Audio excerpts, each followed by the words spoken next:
Plano Nacional, do Fórum Nacional da Educação, como eu disse para vocês, muitas questões nós conseguimos avançar no plano. Avançamos, conquistamos os deputados, conquistamos os senadores, conquistamos o governo e avançamos. Noutras, não avançamos, tem polêmica. E vão continuar. Vão continuar por quê? Porque a sociedade civil, principalmente a sociedade civil, não vai abrir mão de alguns pontos, como esse. Primeiro, investimento público. Você viu que foi aprovado no plano público e privado, né? Meta 4, a meta da inclusão. Quem é da educação inclusiva aqui, da educação especial, como se falava antes, essa meta aqui é complicada do jeito que ela foi aprovada no plano. Vai de encontro o que a gente discute hoje, o que a gente está implementando, aliás. Né? Nós queremos uma educação inclusiva e no plano está dizendo que pode ser e pode não ser. Né? Avaliação de professores, o plano da maneira que está aprovado, não a meta, mas é uma estratégia sobre a formação de professores, sobre a avaliação de professores, coloca a perspectiva de uma avaliação meritocrática, especificamente. Né? E por último, nós colocamos a questão do IDEB, aquilo que eu já falei para vocês. O IDEB, aliás, não é só o IDEB e o Enem terminam hoje sendo parâmetros para, como é que se diz, de orientação de currículo. Essa que é a questão, sintetizando. E isso é polêmico. Isso que a gente tem que trabalhar na perspectiva de que não aconteça. Mas está no plano, o plano orienta dessa maneira. Ou seja, então eu coloquei esses 4 pontos aqui como pontos que o Fórum Nacional tem consenso. O Fórum é o seguinte, ele trabalha os consensos, ou para mais ou para menos. Como a gente está nessa ainda agora de para mais, para menos, né, da campanha, então o Fórum é o seguinte, ele trabalha com os acordos, ou para mais ou para menos. Por exemplo, no Fórum nós temos acordos sobre isso aqui. Isso não significa que a ANPED não tenha polêmica, não levanta uma polêmica sobre outra questão. Ou então a entidade da rede particular levante sobre outra questão e etc. Isso aqui é o que a gente tem acordo, né? Que é polêmica, etc. Até porque tem parâmetro na Conferência Nacional de Educação, que é o que baliza a nossa discussão no fórum, que é a Conferência Nacional de Educação. Bom, pessoal, é isso que eu coloquei aqui que eu trouxe aqui para colocar aqui para vocês, e os colegas aqui com certeza vão colocar muito mais coisas. Muito obrigado.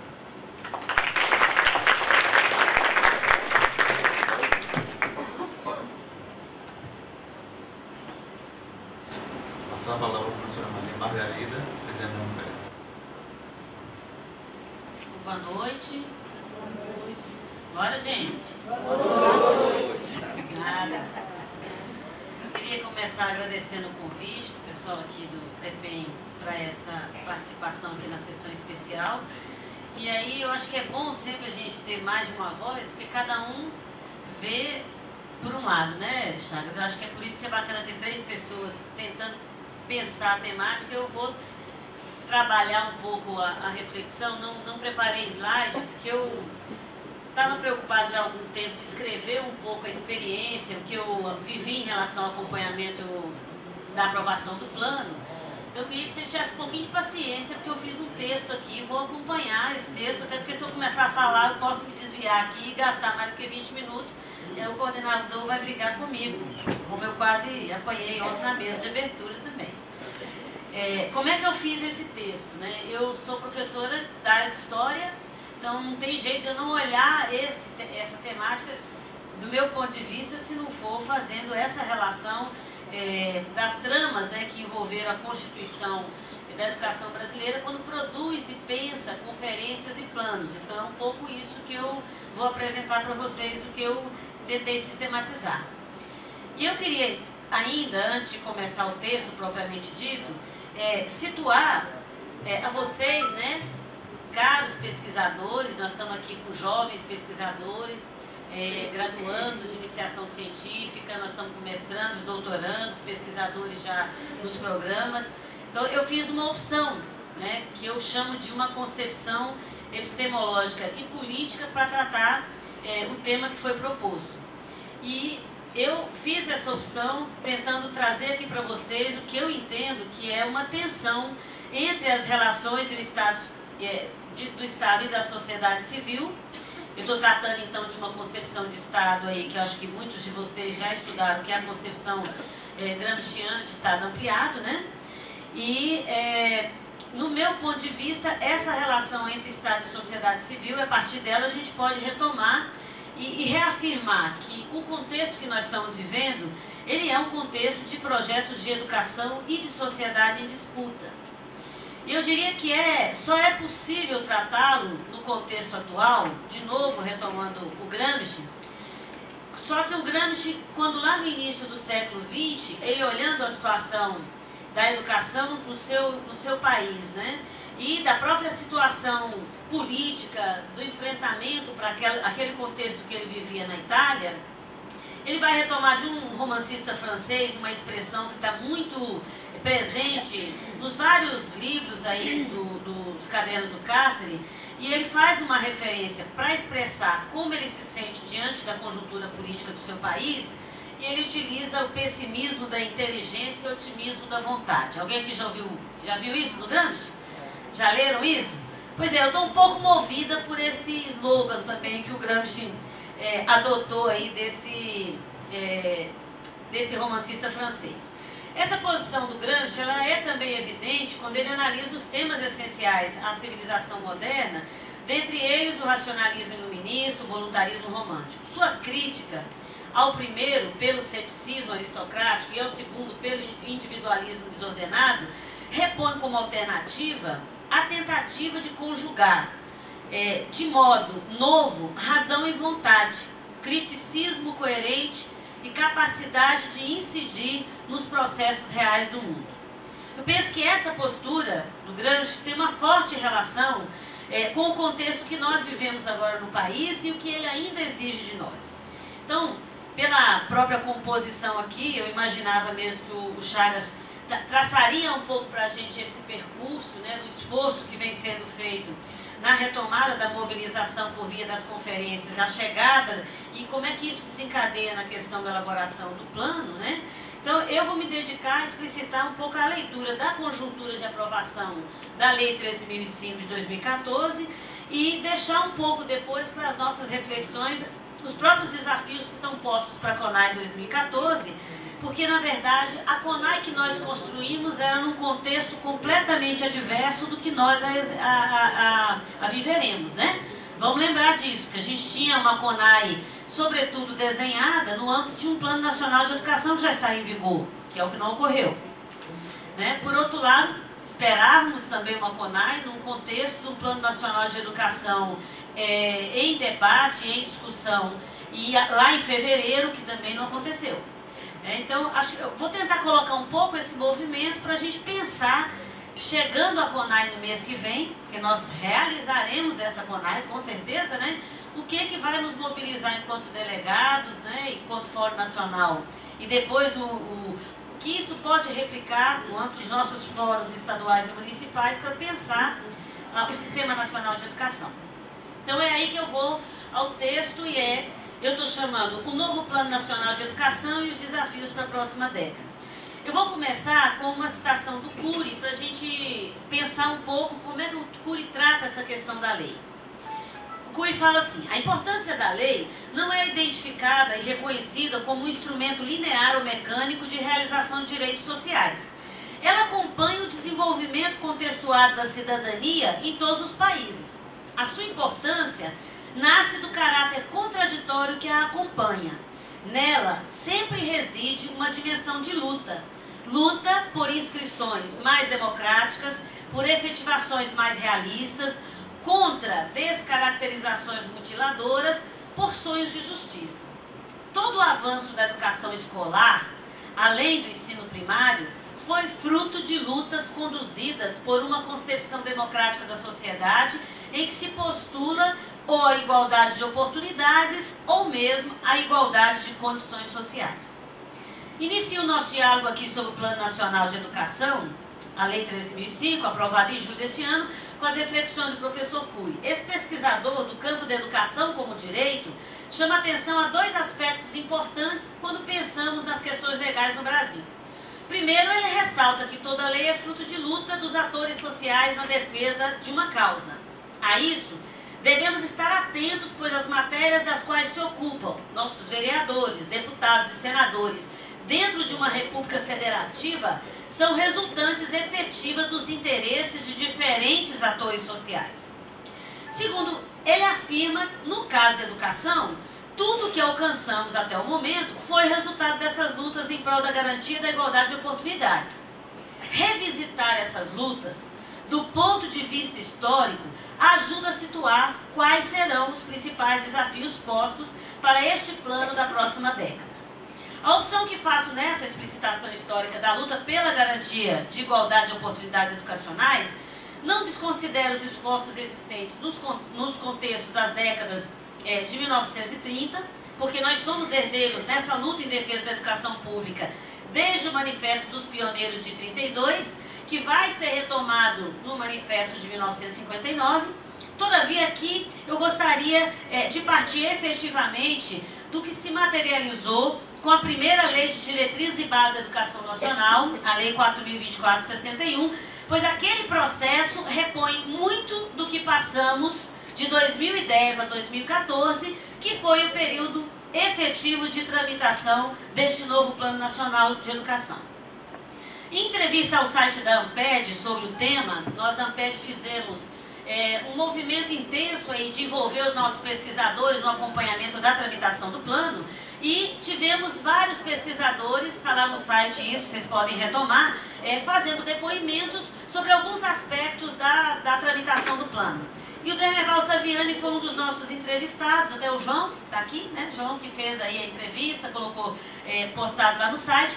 Lá nessa entrevista, o Dermeval fala assim, ó: por ocasião dos debates em torno da nossa primeira Lei de Diretrizes e Bases da Educação Nacional, aprovada em 20 de dezembro de 1961, aprovação de LDB, gente, a data não é por acaso, né? Viu a data aqui da nossa primeira Lei de Diretrizes e Bases? 20 de dezembro de 1961, quase o Jingle Bell. A Lei 93, 94, 96 também foi assim, né? Não por acaso, não por acaso. E o Saviani continua dizendo: o confronto era com os interesses privados que, capitaneados pela Igreja Católica, buscavam assegurar os subsídios públicos, para tanto, pousavam de defensores da liberdade de ensino, alegando o direito das famílias de escolher o tipo de educação que deveria ser dada a seus filhos e combatendo o que chamavam de monopólio estatal do ensino. Passados 50 anos da aprovação desta lei, que foi a primeira LDB dedicada a normatizar toda a educação, devemos reconhecer que há rupturas e continuidades no cenário da luta política pela defesa da educação brasileira. O pessimismo da inteligência, ou pessimismo da razão, me faz reconhecer que os problemas da educação não estão circunscritos à disputa entre o público e o privado. Ao contrário, é preciso que se descortine o que está em questão, que se complexifique esta relação, mostrando sua espessura para, enquanto problema real, aí sim, no otimismo da vontade, buscarmos o seu enfrentamento. Só a explicação racional dos processos pode produzir uma ação incisiva, uma vontade inflexível. Não cabe desconsiderá-la, a questão público e privado ainda em cena, mas é fundamental situá-la no contexto das relações de interesses, dos projetos em disputas e das formas de mobilização e organização dos atores envolvidos nessa trama, eminentemente política, que vai ser resultante do debate pós-Conferência Nacional de Educação de 2010. O contexto das lutas históricas que produziu a Lei 4.024 de 61, desde os manifestos citados de 32 e 59, seguido do contexto também de lutas históricas que antecederam a Lei 93, 94 de 96, refiro-me aqui às conferências brasileiras de educação, e aí se a gente puder fazer um recorte, tem muitos jovens aqui que não tinham nascido, né? Tem uma menina ali que sequer tinha nascido mesmo, né? Então, na década de 1980 foram realizadas 6 conferências brasileiras de educação, nós chamávamos de CBE. A primeira CBE em São Paulo, a segunda CBE em 82 em Belo Horizonte, a terceira em 85 em Niterói, a quarta em 86 lá em Goiânia, saudosa CBE de Goiânia, a quinta CBE em 1988 em Brasília e a sexta em 91 em São Paulo. Além dessas CBEs, a gente pode também destacar, nesse espaço de mobilização, os Congressos Nacionais de Educação.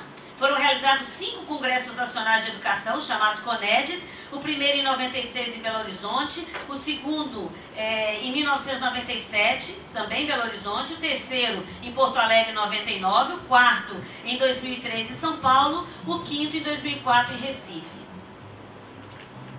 Promovidos aí sim, e portanto cabe distinguir o que chamamos de Conferência Nacional de Educação com o que chamamos de Conferências Brasileiras e Congressos Nacionais, porque estes foram promovidos pela sociedade civil. A chegada à Conferência Nacional de Educação, que aí sim, com o título Construindo o Sistema Nacional, articulado 2 pontos, o Plano Nacional de Educação, Diretrizes e Estratégias de Ação, em 2010, nos permite afirmar que este é o Plano Nacional de Educação, 2014 a 2024, como o Chagas já disse, é o primeiro que é resultado dos embates criados no espaço das conferências convocadas, de uma conferência convocada pelo Estado com a participação da sociedade civil. Essa é a conjuntura que difere em alguma medida dos movimentos anteriores, cuja resultante fora sempre de propostas polarizadas, a exemplo do que ocorreu, também como o Chagas já mencionou, com os 2 projetos que entram no Congresso Nacional em 2000 e que resultaram no Plano Nacional 2001-2010. Dito isso, não significa apenas constatar mudanças na correlação de forças, sociedade política, sociedade civil, estabelecidas, sobretudo na última década, mas cabe tensionar de que sociedade política e sociedade civil estamos falando no contexto daquela disputa da Conferência de 2010. É preciso reconhecer que após 2013, com a posse do presidente Lula, muitos professores, pesquisadores, gestores, militantes dos movimentos em defesa da educação pública, gratuita, laica e de qualidade social para todos, trocaram de papéis no Estado ampliado. Olha o exemplo aqui na mesa. Saindo do espaço das entidades e instituições da sociedade civil e assumindo os cargos no âmbito da sociedade política. Passando de formuladores e defensores de concepções e princípios que deveriam se materializar em políticas a executores de um programa de governo que vai se materializando através de ações, projetos e programas vinculados a instrumentos previstos num plano plurianual. Eu diria que foi o momento em que o pessimismo da razão deu espaço ao otimismo da vontade.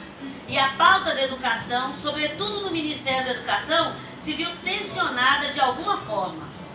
É resultante da movimentação promovida por estes novos atores no espaço da sociedade política, para o bem e para o mal, né? Aqui a gente tem sempre que dizer que há uma tensão nessa atuação dentro da sociedade política, né? Diversas medidas, dentre elas nós podemos citar algumas. É claro, pela minha área, né, e por consideração aos companheiros pesquisadores de EJA que estão aqui me prestigiando, muito obrigada. Uma primeira questão que eu acho que a gente tem que destacar é a criação da SECAD. Não a SECADI, lá a SECAD. Aquele momento, 2004, foi um momento de inflexão na pauta da educação, dado o movimento que a SECAD ela introduz dentro do Ministério com uma pressão muito significativa dos movimentos ligados à pauta indígena, campo, educação de jovens e adultos, direitos humanos, diversidade étnico-raciais. Outro exemplo, a substituição, e o Chagas fez menção a isso, da concepção da questão do financiamento na mudança do Fundef para o Fundeb, ampliando o fundo para incorporar toda a educação básica, mas pode ser citado também a realização da Conferência da Educação Básica, que eu já fiz referência, a criação da rede de educação profissional com destaque para os institutos federais de educação profissional e tecnológica, a publicação da própria emenda constitucional 59 de 2009, que ele já colocou aqui muito bem os aspectos que tensionam essa mudança na questão da educação, a própria realização da CONAI após a preparação, eu acho que cabe um destaque, ela é uma conferência que tem uma metodologia que envolve estados da federação com municípios e a revisão e institucionalização das diretrizes curriculares que atinge várias etapas e modalidades da educação básica no CNE, a criação e implementação de um número significativo de programas, tanto em âmbito de educação básica como de educação superior. Seríamos capazes de nomear em cada um dos exemplos citados anteriormente os atores efetivos dessas ações e que no contexto anterior a 2003 atuavam nos movimentos sociais, sobretudo os sindicais da área da educação e nas entidades de estudos e pesquisa do campo.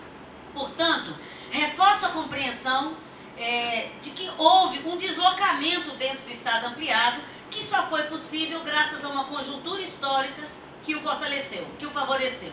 Isso não significa que tenhamos chegado à primeira CONAI 2010 com essa mesma configuração. Os exemplos referidos também revelam a perspectiva de luta e projetos em disputa nestes últimos anos de governo, que irão se materializar em diferentes iniciativas, nem sempre alcançando os objetivos propostos da garantia da educação básica como direito para todos, mas incidindo sem dúvidas em ampliação de acesso e oportunidades nas formas, por vezes, contraditórias, contestadas e idealizadas, como nos exemplos das cotas, Reúne, ProUni e Ciências Sem Fronteiras. Meu tempo acabou? Pelo amor de Deus. Exemplos, curiosamente aqui retomados, que em sua maioria ainda estão voltados para aqueles... vou repetir o exemplo que vocês podem não ter prestado atenção. Vou repetir. Cotas, Reúne, ProUni e Ciências Sem Fronteiras. Eles têm um destino. Esse destino é a população que já concluiu o ensino médio e que busca o acesso ao ensino superior ou está dentro dele. Mas não podemos deixar de reconhecer, o pessimismo da razão não nos permite isso, que há ainda um problema de base que estas iniciativas não atingiram. Chegamos à Conferência Nacional de 2010 com mais de 13 milhões de brasileiros que já têm 15 anos e mais e não são alfabetizados. E os dados do censo de 2010 revelam um desafio ainda maior. Eu tenho uma tabelinha aqui, que é claro que ninguém vai entender se eu for falar. Então eu vou fazer alguns comentários dos dados aqui e depois a gente pode disponibilizar para todo mundo acessar. Apenas para destacar alguns desses números do censo de 2010, quase 4 milhões e meio de adolescentes de 15 a 17 anos ainda não concluíram o ensino fundamental. Eles fazem parte da população de 65 milhões de brasileiros que não têm 8 anos de escolaridade completa. Os que não possuem ensino médio são 27,5 milhões. 37 milhões têm 18 anos e mais e não possuem curso superior. Estes dados revelam o tamanho do desafio de expansão da escolaridade no Brasil para a população de 15 anos e mais, que não é diferente se formos tratar do acesso ao atendimento, por exemplo, na educação infantil. Portanto, a conferência de 2010 vai acontecer num cenário de grandes expectativas. Haverá de fato sinais de mudança na política educacional para enfrentar as desigualdades sociais? Essa era a questão. Das pressões exercidas do Ministério da Educação, de fora para dentro e de dentro para fora, resulta a Conferência Nacional de Educação de 2010.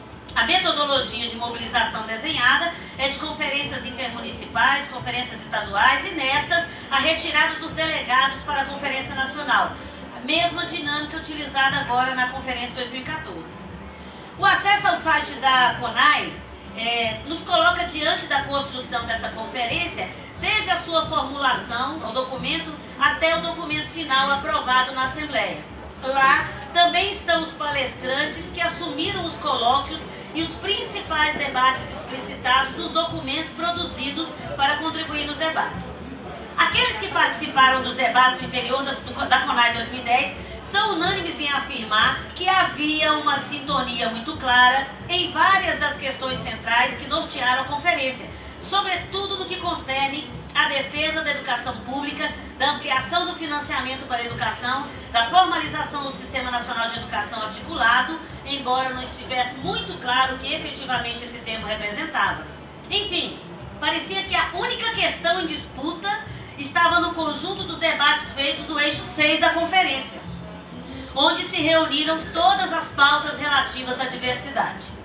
Mas a questão de fundo não me parece ser esta: o silêncio dos grandes grupos empresariais da educação durante a CONAI 2010. Refiro-me sobretudo aos interesses dos que há anos mantêm-se com subsídios do Estado, inclusive na pós-graduação, como bem lembrou ontem o professor Cabral, porque as bolsas de mestrado e doutorado que vão para os cursos estrito sensu da iniciativa privada são recursos públicos, já nos indicava que eles estavam em outros espaços de poder, por exemplo, no Congresso Nacional ou nas reuniões em gabinetes de influência. Esse silêncio dos interesses privados se junta a um conjunto de trocas de cargos dentro do próprio Ministério, que tem uma configuração entre 2003 a 2006, assume outro no contexto de 2007 a 2010 e mudará de forma ainda mais radical no contexto de 2011 a 2014. São poucas as permanências, são inúmeras as mudanças. Atores que têm um papel muito claro no desenho e redesenho que o Ministério da Educação vai assumindo para a política nacional, que influenciam claramente no avanço ou recuo das pautas mais estratégicas, como a defesa, por exemplo, do recurso público exclusivamente para a educação pública. A confirmação dessa hipótese de que a ausência da pressão dos privatistas na CONAI 2010 vai se dar com o envio do projeto 8.035 de 2010 ao Congresso em dezembro. A data de novo, gente. Dezembro. Pelo ministro da Educação, Fernando Haddad, e pelo presidente Luiz Inácio Lula da Silva. Um texto que, em princípio, deveria espelhar as decisões da CONAI, mas que provocou grande debate entre os envolvidos na mobilização por um novo Plano Nacional de Educação. O PL chega ao Congresso em 20 de dezembro, ao Digobel, 20 de dezembro, recebe na tramitação da Câmara dos Deputados 2.916 emendas. Quando o substitutivo do relator, o deputado Ângelo Vagnoni, é apresentado, recebe outras 449 emendas a respeito das pressões do Executivo. Isso aqui eu acho que é importante destacar. Isso tudo a despeito das pressões do Executivo. O deputado Ângelo Vagnoni teve um papel importantíssimo na tramitação do PL e na sua alteração. A gente tem que dar a César o que é de César. Esse deputado carregou um piano, às vezes contra o partido, às vezes contra o governo, e lá tentando mediar a tensão que existe entre sociedade civil e sociedade política no contexto da tramitação desse PL. É importante destacar que esse mesmo papel exerceu também a deputada, agora senadora daqui, Fátima Bezerra. O texto aprovado na Câmara é o resultado de intensas discussões e manifestações de entidades que lideraram a CONAI 2010. Foram 22 meses de discussões para a alteração do projeto enviado pelo Executivo, que vai para o Senado em 25 de outubro de 2012. As principais questões em torno do PL eram a sua falta de conexão com os princípios defendidos na conferência, da formalização de uma ação mais articulada entre os entes federados, fortalecendo a noção sistêmica que já estava prevista em outras leis. Uma preocupação clara nesse sentido tem relação com o investimento dos 10% do PIB da educação pública, incluindo uma maior participação da União no cumprimento das metas previstas para a educação básica. O PL praticamente ignora as questões de fortalecimento do sistema nacional e vai indicar alcance de 7% do PIB na década em investimentos em educação. Há também uma forte insatisfação com a ênfase na avaliação classificatória de alunos pelo IDEB, impactando num diretivismo do que se deva alcançar com os currículos e ainda um direcionamento na política de bonificação para os professores. Eu vou tentar explicar o que eu fiz no final do texto, para que vocês pelo menos possam saber até onde eu ia, né? Eu trato agora, nos parágrafos seguintes, desse espaço de disputa entre os movimentos organizados, inclusive os movimentos com representação no Fórum Nacional de Educação, o próprio tensionamento que o Fórum Nacional de Educação vai fazer ao PL, que eu acho que isso é importante destacar. Nós temos várias leituras de que o nosso Fórum Nacional de Educação é governista, né, e acho que ele tem sim uma representação importante de governo, mas teve a coragem de publicar notas discordando do PL encaminhado pelo governo, e a principal nota dizia exatamente uma posição muito clara do Fórum, se contrapondo sobretudo ao substitutivo do Senado. Aí esse eu não posso deixar de falar, porque se a emenda já estava difícil, depois ficou pior. Quando esse substitutivo do Senado retorna, ele retorna com um texto piorado. Se a gente for considerar pior, ele conseguia ser pior do que o PL inicial. Então, o movimento que foi feito no Congresso foi recuperar o texto do Vagnoni e tentar fazer com que aquele texto do Vagnoni fosse o texto efetivamente dado como aprovado no Congresso. Não foi fácil fazer isso. O Chagas já me antecedeu colocando as questões que nós perdemos, efetivamente perdemos, porque se ganhamos com 20% do PIB, esse 20%... Ah, desculpa, a meta 20%. Eu já queria 20% do PIB. É que vocês estão me apressando com 20 minutos de fala, aí dá nisso. Não, essa é uma questão que eu acho que vale a pena destacar, porque foi insano o que a gente viveu ali. E o texto, da forma como ele está aprovado, é claro, ele respalda a questão dos 10% do PIB para a educação pública, mas ele abre um filão de possibilidades que, se antes já estava garantido nas bolsas, né, no esquema do ProUni, Pronatec, por aí vai, o texto do Senado consegue me incluir a educação especial nisso. Então, assim, aquele problema da meta 4 tem a ver com a gente continuar financiando filantropia e deixando a responsabilidade, né, da inclusão na educação especial a ver navios. Então, é uma perda muito significativa. Agora, como eu comecei o texto, né, com essa máxima gramsciana, eu quero dizer o seguinte: é sim, em certa medida, né, um pessimismo da inteligência ver o que foi o debate do Congresso Nacional, mas o otimismo da vontade nos diz o seguinte: tem que continuar brigando. O Congresso Nacional, ele só escuta rua, movimento, voto. É isso que eles escutam. É claro que eles têm mecanismo de comprar voto. Nós vimos isso aí bem claro agora.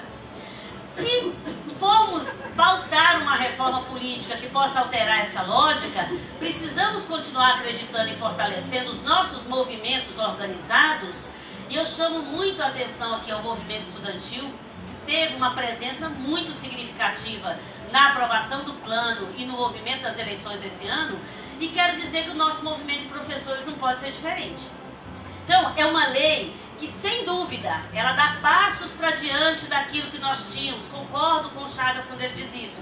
Mas se nós baixarmos a guarda, nós entregamos de mão beijada a possibilidade de financiamento da educação especial, em especial da educação especial, da educação superior e da educação profissional, na mão da iniciativa privada, sim. Porque o subsídio pelas bolsas mantém e sustenta uma parte muito significativa das nossas escolas privadas hoje, que se dizem universidades, né? Então, eu acho que é um grande desafio que a gente tem que enfrentar na CONAI 2014. Quando nós formos à CONAI 2014 mês que vem, nós vamos perceber que, sem sombra de dúvida, o documento que estamos debatendo e que será o documento final da CONAI, ele vai ser mais avançado do que o Plano Nacional de Educação aprovado no Congresso. Ele tem que ser mais avançado, porque ele precisa ser instrumento de luta, para a gente continuar a enfrentando o Congresso e tentar retomar essas pautas que foram pautas que nós perdemos no processo de tramitação do plano. Me desculpem e depois fica à disposição para a gente conversar mais e colocar alguma coisa que ficou desorientada.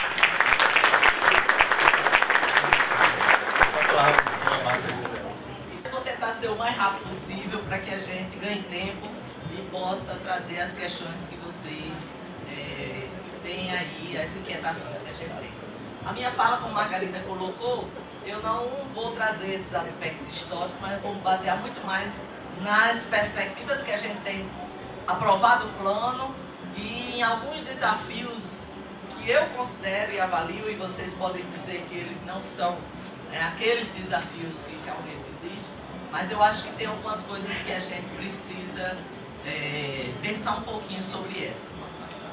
Então, tomando como referência o próprio documento da CONAI, o próprio documento referência para a conferência, e que veio como referência para os estados e os municípios fazerem suas intermunicipais e suas conferências estaduais, ele traz um conceito de educação bem mais amplo do que a educação escolar. Educação como um espaço múltiplo, em que diferentes atores, ambientes e não formativas se interrelacionam e se efetivam por processos sistemáticos e assistemáticos. Então, nós estamos partindo do documento de referência, um conceito de educação que é bem mais amplo. Educação como prática social, um locus nas instituições educativas e nos todos os espaços de garantia de direito. Educação como direito social, que se realiza no contexto desafiador de superação das desigualdades e do reconhecimento e respeito à diversidade. Está lá no documento de referência, é isso que o documento da CONAI propõe, mas que nem sempre está no plano. Então, educação como direito na defesa da educação pública, gratuita, laica, democrática, inclusiva e de qualidade social para todos e todas. Esse é o conceito amplo, e aí a gente já se bate no Plano Nacional da Educação com a questão do público e privado, que está aí já esbarrando no conceito central que orienta a discussão da CONAI. Traz a discussão sobre a universalização do acesso, a ampliação da jornada escolar e a garantia da permanência bem-sucedida de crianças, adolescentes, jovens e adultos e idosos em todas as etapas e modalidades, bem como a regulação da educação privada. Não propõe que a educação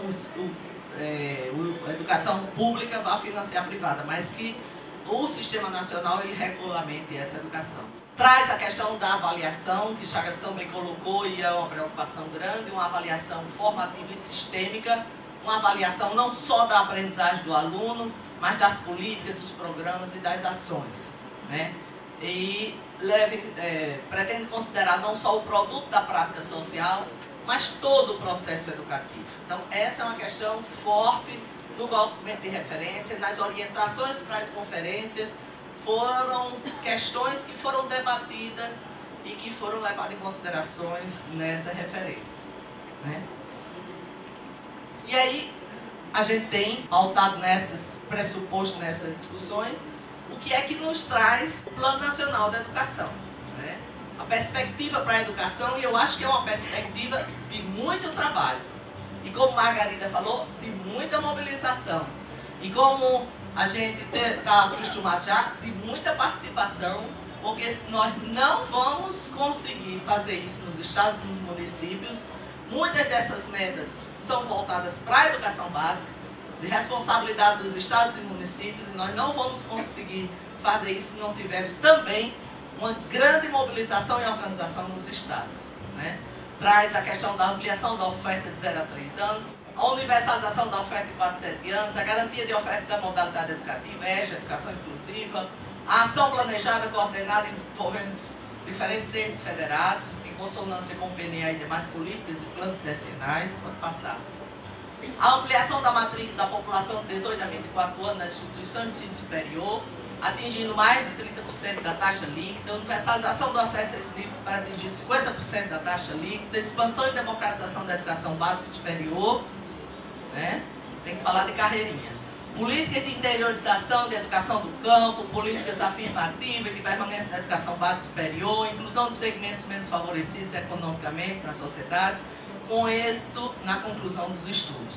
Tudo isso está nas metas e nas estratégias, certo?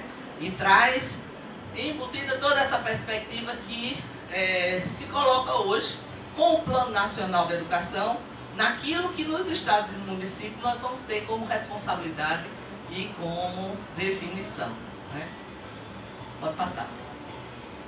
Uma política de valorização do magistério, garantindo a formação inicial e continuada, com formação pós-graduada, piso salarial, carreira com progressão constante e compensadora, condições de trabalho dignas e distribuição da carga de trabalho, incluindo as horas de atividade, a gestão democrática participativa, prevendo não só a eleição de diretores, mas o funcionamento permanente dos conselhos escolares, bem como a regulamentação dos conselhos estaduais e municipais de educação. Temos aí perspectivas de muito trabalho, né, de muita mobilização em relação ao plano, certo? E aí a gente avalia, e eu vou dizer logo que eu vou gastar menos de 20 minutos, né, que temos alguns desafios importantes, e o que Chagas já colocou, que é estabelecer um forte e dinâmico sistema articulado de educação, em que todos os entes federados assumam suas responsabilidades, com a definição dos seus papéis e atribuições, o que não está bem definido no próprio plano.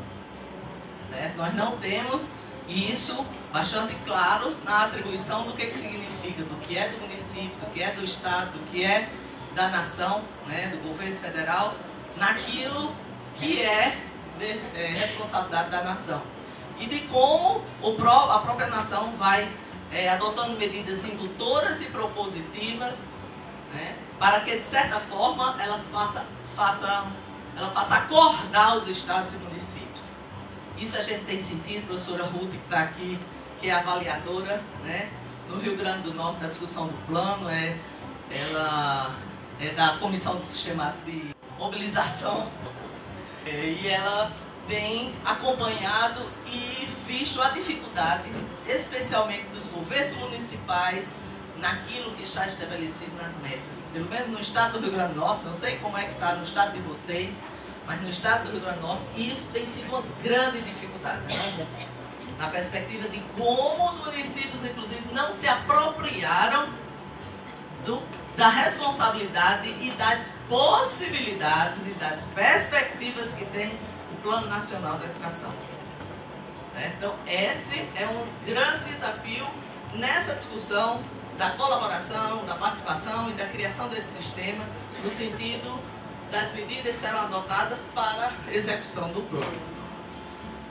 Outro desafio grande é a tentativa de tentar aproximar o texto do PNA às referências da CONAI. A gente avalia que os documentos das CONAIs, todas duas, espero que a próxima também, de novembro, né, ele traz referências muito mais amplas e retratam muito mais a própria mobilização e a própria organização e as próprias defesas que os movimentos sociais, os movimentos educadores têm feito, do que aquilo que está no PNE, como Margarida já falou.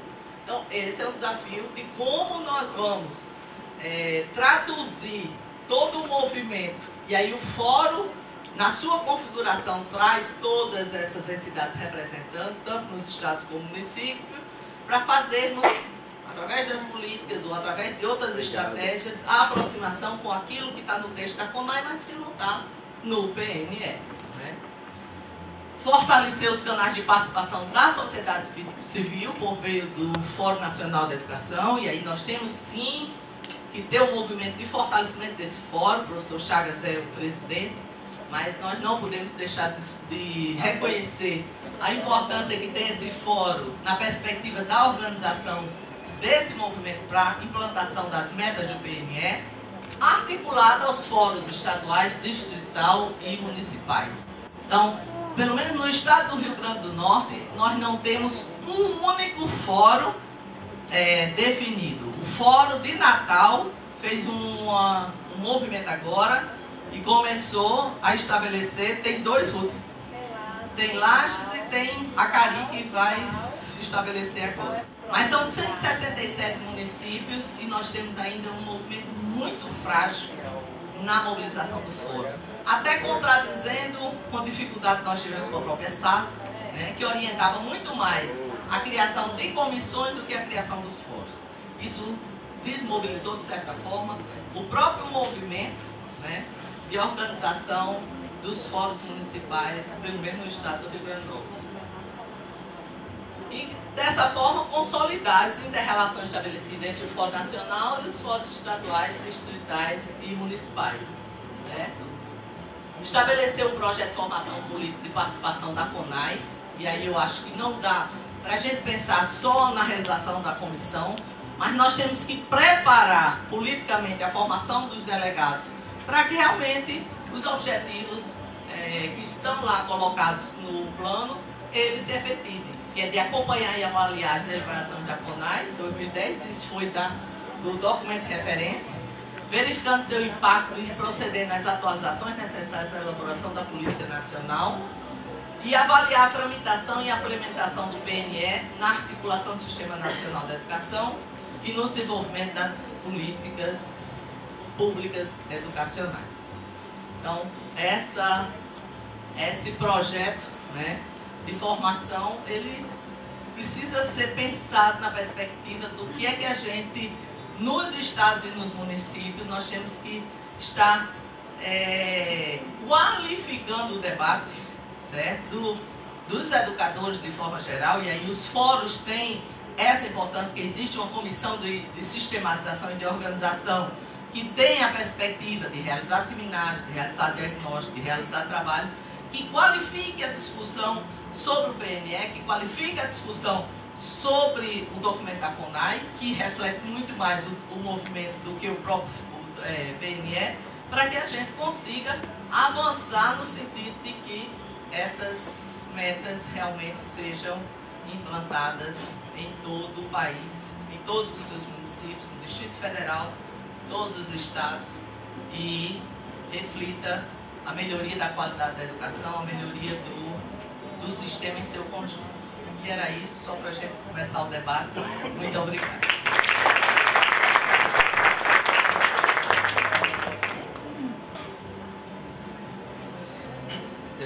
Inicialmente eu queria parabenizar os palestrantes e também a equipe do EPEN que pensou os palestrantes. Eu achei muito interessante justamente essa característica da diversidade de compreensão da implantação do Plano Nacional, desde uma visão institucional, né, de chagas do MEC, como é que isso se dá, e o contraditório das entidades educacionais, o que existe de contraditório e de comum que as entidades educacionais têm referente ao plano. O que a professora fez eu achei muito interessante, esse resgate histórico, porque às vezes a gente pensa que a CONAI é algo dado, mas a CONAI é uma construção que começa lá com os pioneiros e passa pelas conferências da década de 80, eu acho que é muito importante isso que foi colocado, né? Não é algo só institucional, mas é uma construção. E a professora Márcia, a visão dessa questão da mobilização, do papel do fórum, no sentido de acompanhar a implementação do plano. Só para abrir para a discussão, algumas questões, até posso citar já algumas inquietações, essa questão do sistema nacional, né? A gente pensa a questão do sistema nacional, mas até que ponto, antes de uma reforma fiscal que efetivamente transfira para os municípios e os estados, que é a área de financiamento da gente, é a discussão do nosso grupo de política, se a gente não tem uma reforma fiscal prévia, como é que a gente pode levar competências para estados e municípios num momento que aparentemente o Estado Nacional passa por uma crise de ordem econômica? Então essa questão do financiamento acho que me chama muito a atenção. Aí eu abro para a discussão agora, para questionamentos da plateia, no tocante aos colegas palestrantes.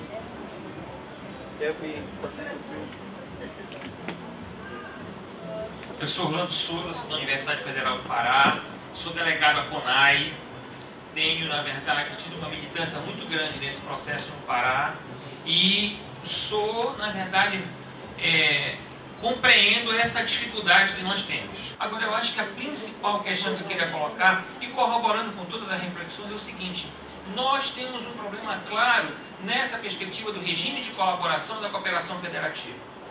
No meu estado, nós temos uma imensa dificuldade nos municípios, no estado, tá? Que eu nem quero falar na questão política aqui, mas, na verdade, eu acho que nós temos que ter um trabalho muito grande, vamos ter um trabalho muito grande no sentido de capilarizar esse conjunto de perspectivas que temos para os estados e municípios. Eu não quero fazer uma pergunta, só quero colocar a minha inquietação em relação a isso.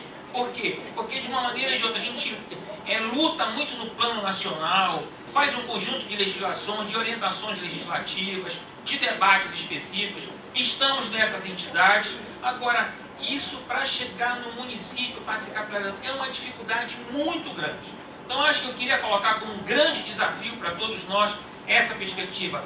Como vamos chegar com essas orientações no chão das nossas escolas, nos nossos municípios, nos nossos estados? Por exemplo, o nosso estado, o estado do Pará, tem um fórum estadual que até hoje é apenas uma portaria. Apenas uma portaria. E eu dizia, como é que a gente vai? Se a gente... o governador ganhou de novo, na verdade, então ele vai continuar essa questão. Mas fica aquela fragilidade legislativa que a gente tem muito pouca condição de trabalhar e, de repente, pode acontecer alguma coisa, todo o trabalho que a gente fez vai por água abaixo. Então, na verdade, eu queria convocar as pessoas para esse debate. Nós precisamos, efetivamente, que isso chegue nos municípios, nas escolas, que esse é o debate fundamental. Por todo o esforço que está se fazendo no âmbito nacional. É isso, obrigado. Boa noite, né? Agradeço as colaborações, contribuições para refletir. Indo desse caminho que a Margarida, de resgatar um pouco os movimentos sociais na luta pela defesa da escola pública, né? E a gente precisa manter isso vivo, porque se nós temos uma educação pública e ainda com muitos problemas hoje, mas se nós temos, né, no nível que nós temos, é resultado de muita luta, de muita mobilização das gerações que nos antecederam, dos atuais que estão aí ainda na luta. E gostaria de acrescentar a referência ao Fórum Nacional de Defesa da Escola Pública, que teve uma atuação fantástica no momento de aprovação da Constituição de 1988, né?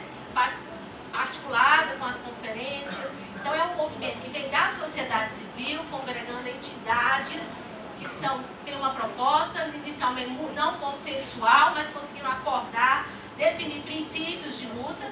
Um dos pontos de maior polêmica e que demorou mais para acordo no final dos anos 80 era a defesa de recursos públicos exclusivamente para instituições públicas, que parecia superado, mas é um tema mais atual do que nunca foi superado, né? Mas que se mantém na pauta e como foi bem colocado, como é que o novo Plano Nacional de Educação abre as portas, as janelas, né, para a transferência de recurso público para financiar a escola, as instituições privadas, diferentes etapas, modalidades, né, de ensino.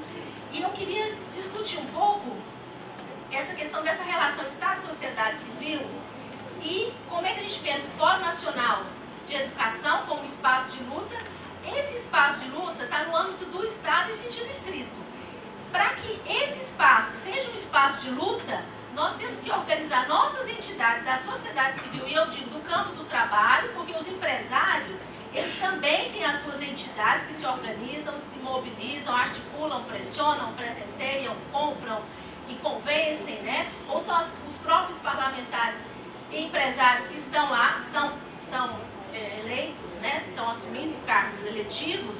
Então, como é que essa relação Estado-sociedade civil, se nós não fortalecemos as nossas entidades?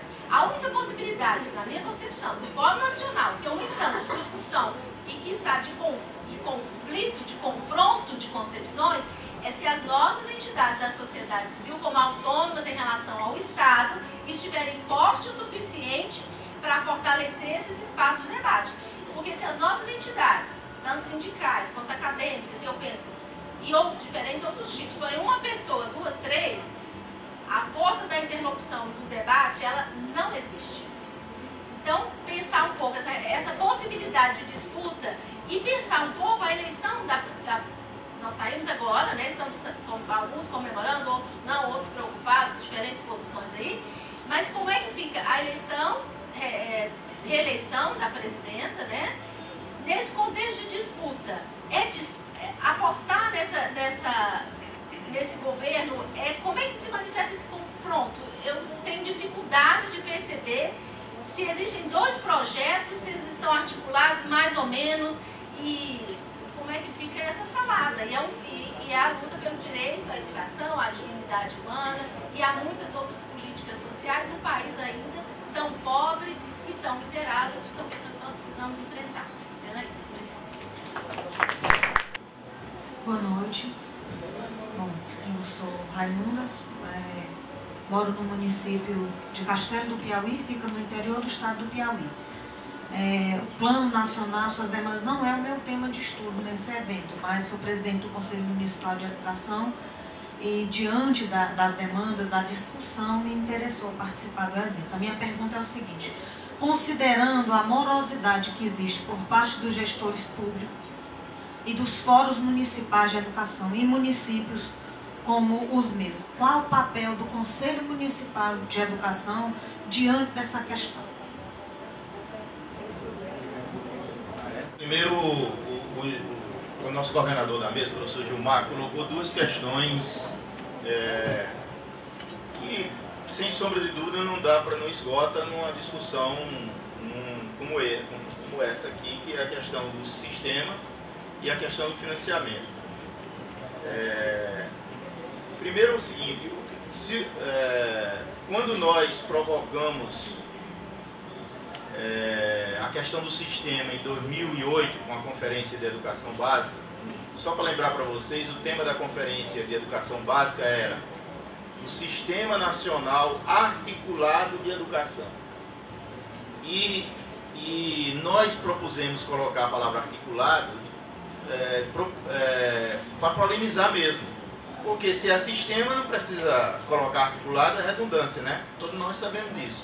Mas nós propusemos colocar o articulado exatamente para provocar o debate.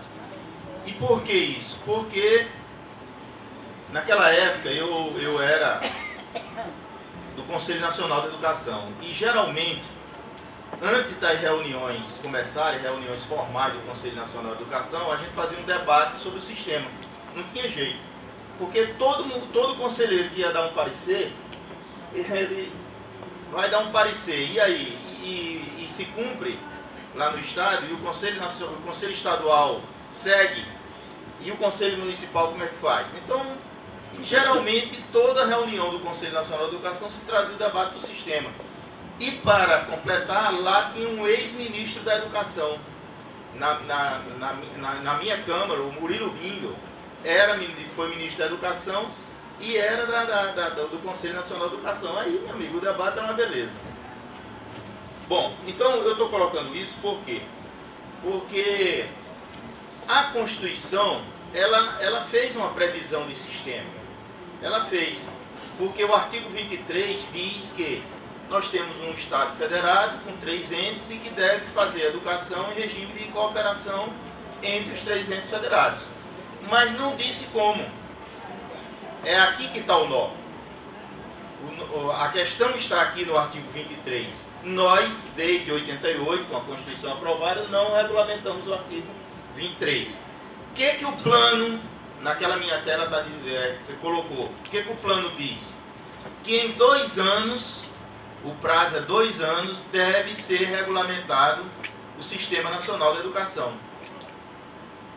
Ora, para mim esse é o maior desafio. E eu estou com sérias dúvidas se nós temos condições de fazer isso. Eu sou sincero. Primeiro, para fazer tem que ter mobilização. Mas tem que ter uma mobilização muito forte da sociedade civil. Por quê? Porque o Congresso, da maneira como ele está, que vai assumir, nós vamos ter dificuldade de aprovar uma lei como essa do artigo 23, a regulamentação. Então, essa é a primeira questão que eu coloco. Não é simples. E vão ser 2 leis, porque tem que ter uma que regulamenta o artigo 23, ou seja, regulamenta a cooperação, né? Como é que deve ser feita a cooperação, quais os parâmetros, etc, etc. E a lei do próprio sistema, né? A lei do Sistema Nacional de Educação. Em tese são 2 leis. Então essa é uma questão... Bom, aí eu tenho... É claro que eu digo isso, você dizendo, não, mas Chagas está muito pessimista. Não é pessimista. É o seguinte, vocês sabem que eu coordenei o Fundeb. Eu acho que metade das... Márcia me conhece há mais tempo, sabe que eu tinha cabelo. Mas eu acho que com o Fundeb eu perdi metade dos cabelos da minha cabeça. Porque é o seguinte, é um regime de cooperação. Vocês já perceberam o Fundeb? Quem estudou o Fundeb sabe que o Fundeb é verdadeiramente um regime de cooperação no financiamento da educação básica. Não é? Porque pega dinheiro do estado, do município e dependendo do estado, como o Piauí, por exemplo, como o Maranhão e etc., pega dinheiro da União e divide. Ou seja, no Rio Grande do Norte, o município de Natal distribui um pouco do seu dinheiro, que é mais do que no meu município, Laje, Pedra Preta, que é ali pertinho, um pouco do seu dinheiro para aquele município para poder equalizar o valor mínimo. Isso é regime de cooperação. Entendeu? Por isso que, para mim, a principal lei de regime de cooperação no Brasil é o Fundeb. Mas deu trabalho. E por que deu trabalho? Deu trabalho por quê? Porque nós temos 3 entes federados e todos 3, em tese, têm autonomia. O município é autônomo no Brasil, no nosso regime federado. Então, o município tem autonomia. Então, por exemplo, vou colocar para vocês, por que o IPTU e o ISS, que são impostos fortes nos municípios grandes, não entraram no Fundeb? Vocês lembram? O Fundeb tem os impostos municipais não entram. Sabe por que não entra? Porque se entrar, o município grande distribui mais recursos ainda para o município pequeno. Está entendendo como é difícil fazer o regime de cooperação? Eu estou dando um exemplo de uma lei que eu coordenei, que eu participei, que deu trabalho, foram 3 anos de debate, mas que é uma lei importante, claro, é uma lei muito importante hoje. Por quê? Porque se a gente colocar mais dinheiro no Fundeb, vai ficar melhor ainda, né? Porque a distribuição está garantida. Então, essa questão que o professor Gilmar colocou aqui, ela requer realmente mobilização, requer pensar, quebrar a cabeça, entendeu? Nós vamos ter que quebrar a cabeça muito para aprovar o sistema. Mas eu tenho para mim que não basta a lei. Nós temos que criar uma cultura da cooperação federativa. Essa que é a questão. Nós criamos um país federado, com 3 entes federados, mas não criamos a cultura da cooperação. Essa que é a questão. Não é? Ora, quando eu propus o ensino fundamental de 9 anos, com a entrada das crianças aos 6 anos, deu o maior debate a nível nacional. Maior confusão, mas tem que vai botar a criança de 6 anos na escola e não sei o que, e etc. E a gente fez o debate, aprovou por unanimidade no Conselho e virou lei. Mas ainda tem estado que não cumpre. Né? Ainda tem estado que entra na justiça, aí o juiz faz diferente, etc. Como tem alguns estados com problema. Então não é tão simples realmente o regime de cooperação. A questão que, e aí o Orlando também colocou essa questão da cooperação, mas ele colocou também os fóruns estaduais e municipais. Olha, deixa eu dizer uma historinha aqui para vocês. Eu, coordenando o fórum, defendi que a gente tirasse prazo no Fórum Nacional para que acontecesse os fóruns estaduais. Inclusive formalizar em lei ou em portaria, se não dá para fazer uma lei, faz uma portaria, um decreto, etc. Mas formalizar. Mas defendi que não fizesse isso com os municípios. Eu não defendi que a gente dissesse, tem um prazo para que o município tenha um fórum. Fizemos todos os esforços para que tivesse o fórum. Eu trabalho nessa perspectiva. Por que eu digo isso? Porque é o seguinte, gente, ou você constrói um fórum no lugar que tem movimento, ou então o fórum vai virar mais um órgão burocrático. Então, é muito fácil por que eu defendo que tem um fórum estadual no Rio Grande do Norte? Porque tem movimento. Em Natal tem movimento. Né? Mas não tem em todos os municípios. Então, se não dá para criar um fórum porque não tem movimento, cria uma comissão. Né? E quem sabe se daqui a pouco você não vai ter um fórum. É isso que eu acho que a gente tem que trabalhar. Porque senão a gente vai fazer mais um órgão burocrático. Né? Entendeu? Então, essa é uma questão que a gente tem trabalhado assim, com essa questão dos fóruns estaduais e municipais. Mas eu defendo que tenha os fóruns municipais. Aliás, eu defendo que, assim como o Fórum Nacional entrou na lei do Plano Estadual de Educação, o Fórum Estadual deixe de ser uma portaria e entre na lei do Plano Estadual de Educação, e o Fórum Municipal de Educação entre na lei do Plano Municipal de Educação. Se ainda não tiver fórum, mas diga lá, em 2 anos vai ter um fórum municipal de educação e etc, etc. Por quê? Porque, como eu estou dizendo, muitas vezes o município não tem um contexto, não tem uma mobilização que garanta o fórum municipal. E com mais essa incumbência, Ruth está lembrando aqui muito bem, o fórum é um dos responsáveis para acompanhar o plano nacional, o plano estadual e o plano municipal. Então, por isso que é importante que se tenha os fóruns nos estados e municípios. A questão do... A Andréa colocou a questão do fórum nacional e da questão das entidades. Eu também acho, que as entidades têm que cada vez mais se fortalecer, né, todas as entidades. Agora, o fórum, olha só, eu vivi em cima do carro de som, quem me conhece aqui sabe, e vivia reivindicando que a gente tivesse um fórum nacional com a representação de todos os setores e segmentos, para democratizar, para ser plural e etc. Continuo defendendo isso. Agora, tem que ter muita habilidade e tem que acumular muito para poder isso acontecer. Por quê? Porque não é simples. Não é simples você colocar 40 entidades aqui dos mais diversos, das mais diversas concepções e se debater as questões e se encaminhar. Não é tão simples assim. Não é? Nós não tínhamos essa cultura, nós temos que construir. Eu sempre digo, o Fórum Nacional, os fóruns estaduais, é um processo em construção. Quando o Márcio estava falando, eu disse que só estaria no fórum até dezembro. Por que eu vou dizer isso? Entre no fórum, no site do Fórum Nacional e olhe o regimento do fórum.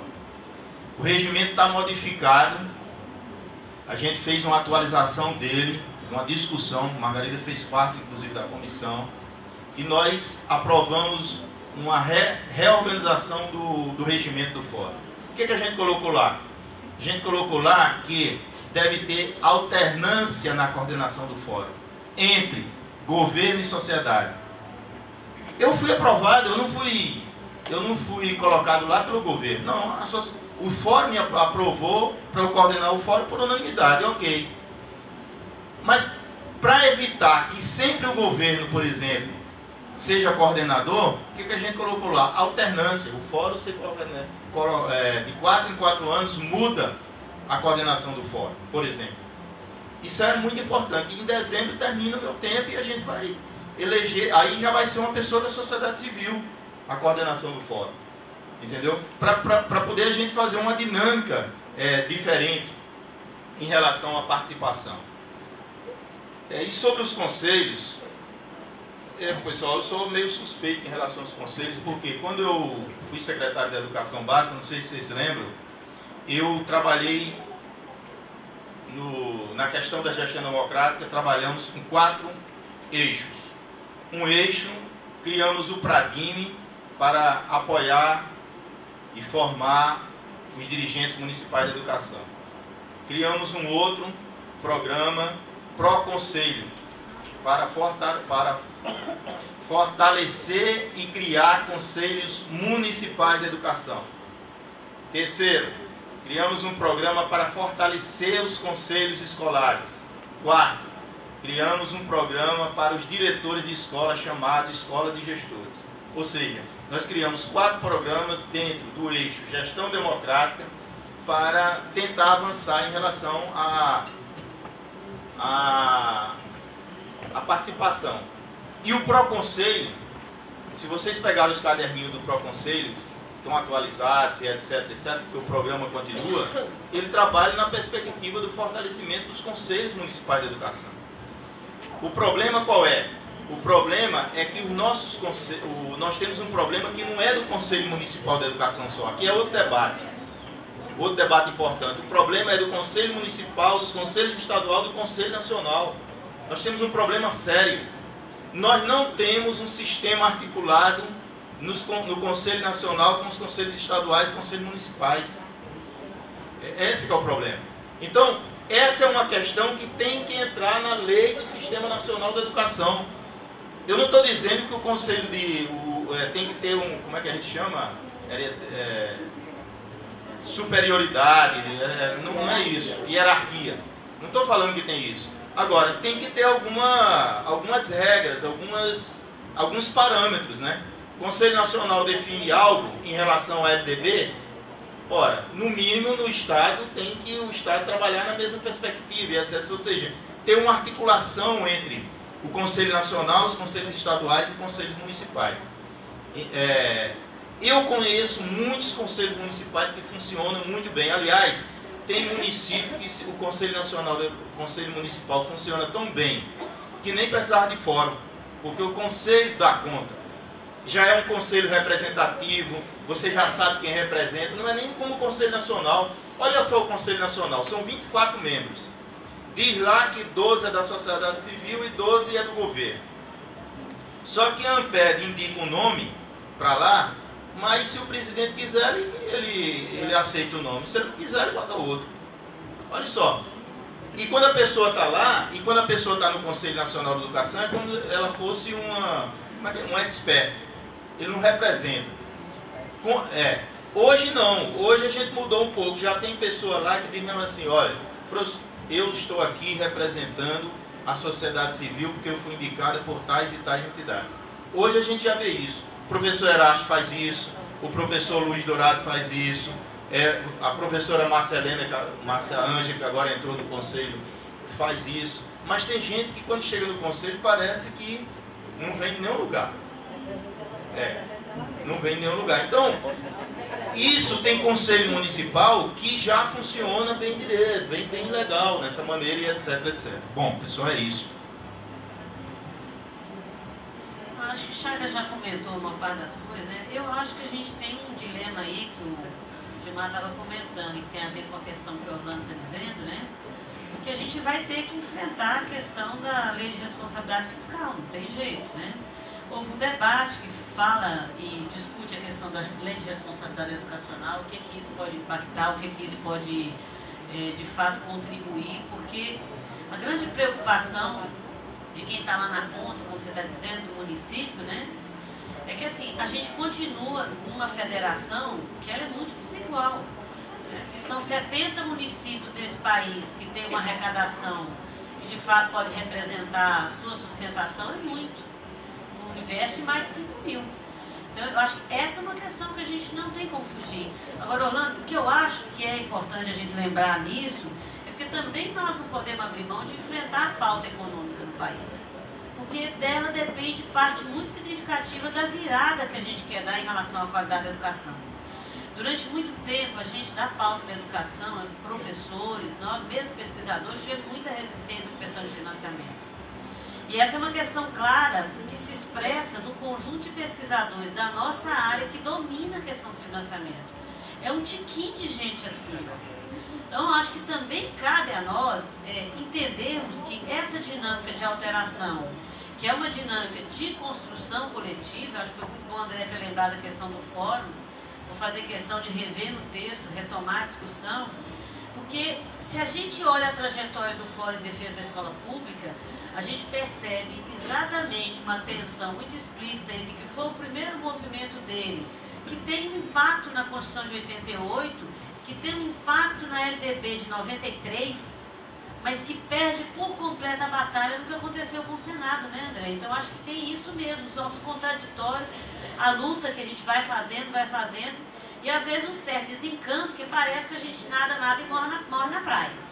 Eu acho assim, que nós estamos tentando recuperar também tem a ver com o esvaziamento do Fórum Nacional de Defesa da Escola Pública, que se expressou de forma muito significativa com o golpe que nós sofremos de 3 anos de tramitação da LDB na saída do projeto de 93, que realmente representava a luta e o debate desse fórum, o texto que sai então de 93, aprovado na Câmara e passa 3 anos sendo debatido no Senado, é um trator em cima do movimento em defesa da escola pública. Por isso sai aquela coisa, aquele Frankenstein que é a nossa lei 93, 94, 96, né? Que cabe uma série de interpretações, inclusive artigos que entre um e outro contraditórios. Então eu penso que recuperar isso e colocar como mais um elemento traz exatamente o momento que nós estamos vivendo no Fórum Nacional de Educação também. Que aí eu vou à sua questão de que até que ponto a gente efetivamente pode perceber o contraditório, uma luta, num espaço que está institucionalizado no governo, né? Então, eu acho que a gente tem esse momento como um momento para enfrentar. Eu estou no Fórum Nacional de Educação há menos de um ano, porque a representação ela é institucional, então, enquanto a Dalila era a presidente da ANPED, ela é que representava. Eu entro no Fórum Nacional no momento em que tem uma série de tensões, tem uma lista enorme de entidades pedindo para entrar, né, e uma dificuldade difícil a relação nossa. Por exemplo, a ANPED é titular e a ANFOP é suplente nessa primeira organização do fórum. A partir da CONAI, o regimento que está sendo alterado inclui os outros 3 segmentos como representação. Então eu queria te dizer assim, o que eu percebo de possibilidade é o que a gente tem tentado lá dentro garantir. Então essa ampliação eu acho que é uma conquista das nossas entidades. Então a ANPAE passa a ser titular com a ANFOP suplente, o SEDES vai ser suplente da ANPED e Fórum DI vai passar a ser suplente da ANDIFES, porque são instâncias de representação oficial de governos, né, das instituições de educação superior. Então, acho que assim, é por dentro desse fórum constituído no âmbito da lei, e é Estado, né, eu acho que é por dentro dele que a gente tem que buscar ocupar os espaços e brigar. Nós divergimos, eu acho que a gente tem realmente encaminhamentos que são diferentes, optamos na tramitação do Plano Nacional de Educação de acompanhar o Fórum Nacional em algumas questões, mas de nos reunir de forma separada em outras. A partir do debate do Plano Nacional, nós constituímos uma rede de 12 instituições e entidades, que inclusive assinam um manifesto para entregar aos presidenciáveis aí, que tem pautas que não combinam com o Fórum Nacional de Educação. Então, eu acho que a gente vai ter que fazer isso. Estar dentro do Fórum Nacional, brigando pelas pautas e tentando fazer um espaço de disputa nessa condição de oficialidade e saber que tem coisa que a gente vai ter que fazer fora dele mesmo. Não perder de vista que nós temos que nos manter mobilizados enquanto entidades, mesmo fora do Fórum Nacional de Educação, para fazer uma pressão externa a esse Estado ampliado, a essa configuração do Fórum. Queria, inclusive, citar uma questão. Quando o texto do Plano Nacional de Educação voltou no substitutivo do Senado, desaparecia aquele item do Fórum Nacional de Educação como quem tem que acompanhar e monitorar o plano. Aquele itemzinho que no slide do Chagas está em vermelho, estava no texto do Vagnoni, foi retirado no texto do Senado e nós aqui brigamos para ele voltar para lá. Então, o que eu acho que assim, na relação tem tensões, tem possibilidades e tem limites que a gente vai brigando, vai disputando nessa seara que não tem outro cenário. Não tem outro cenário. Talvez a gente desejasse um enfrentamento mais, eu diria que mais orgânico, que mais visível, né? O que a gente percebeu em 2014 é que as nossas entidades efetivamente não conseguiram fazer isso. O máximo que a gente conseguiu fazer de fato dizer que a gente tinha uma posição diferente em relação ao governo nos 10% do PIB, porque a gente achava que era de fato uma defesa exclusiva para a educação pública e fomos vencidos nessa luta dentro do Congresso. Acho que tem muita coisa aí pela frente para brigar.